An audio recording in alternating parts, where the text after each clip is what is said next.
See you in court. Every state, good, I'll see you in court. I look forward to that. That confrontation right there between Governor Janet Mills and President Donald Trump setting up a potential legal battle over federal funding. We now have new updates on that escalating tension. But first, to recap here, Governor Mills told President Trump that she'll see him in court after the president threatened to withhold money to her state if Maine continues to allow transgender students to compete in girls' sports. Shortly after that exchange, the Department of Education announced it would investigate Maine's DOE and the school district covering Cumberland and North Yarmouth, where this debate was first brought to light. All of this comes after a Facebook post from Republican State Representative Laura Libby garnered national attention, saying a Greeley athlete placed 5th in boys pole vaulting last year and 1st in the girls division this year.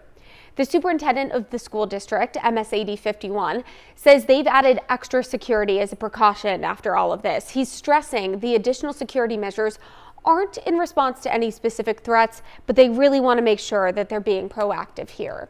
Now, the U.S. Department of Agriculture is getting involved too. They say that they're going to investigate the University of Maine to see if the school is in compliance with President Trump's executive order restricting transgender athletes. In a statement shared yesterday, U.S. Secretary of Agriculture Brooke Rollins said President Trump has made it abundantly clear taxpayers' hard-earned dollars will not support institutions that discriminate against women. Going on to say, USDA is committed to upholding the president's executive order, meaning any institution that chooses to disregard it can count on losing future funding. Now, you may be asking yourself, why is the USDA investigating a Title IX issue? Isn't that up to the Department of Education? Well, University of Maine is a public land grant university started back when President Abraham Lincoln gave each state at the time more than 30,000 acres to bolster scientific and agricultural research in higher education. Because of that classification, Rollins says that the school receives over $100 million in USDA funding.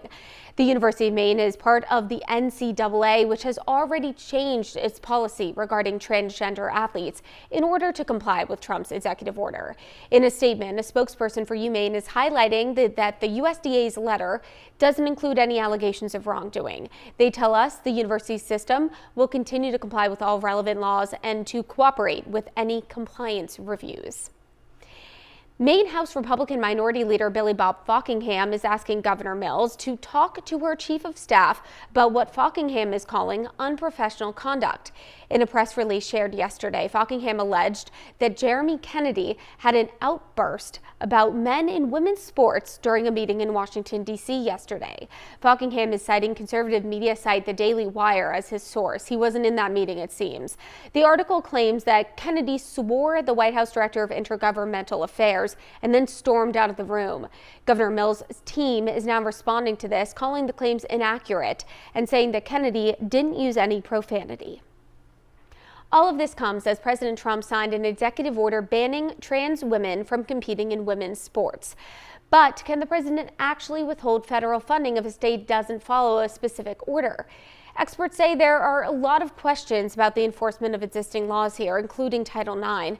State law is also at play. The Maine Human Rights Act prohibits discrimination based on a person's sex, sexual orientation, and the key part here, gender identity. The Maine Department of Education says that Trump's order only applies to federal agencies and can't supersede state law. But Title IX no longer includes protections for gender identity since Trump's recent executive order putting the two laws, the state law and the federal law, on a collision path. Title IX is a federal law which forbids discrimination on the basis of sex.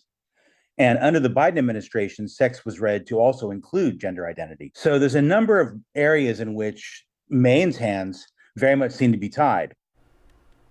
Now, tens of millions of dollars worth of education funding could be on the line.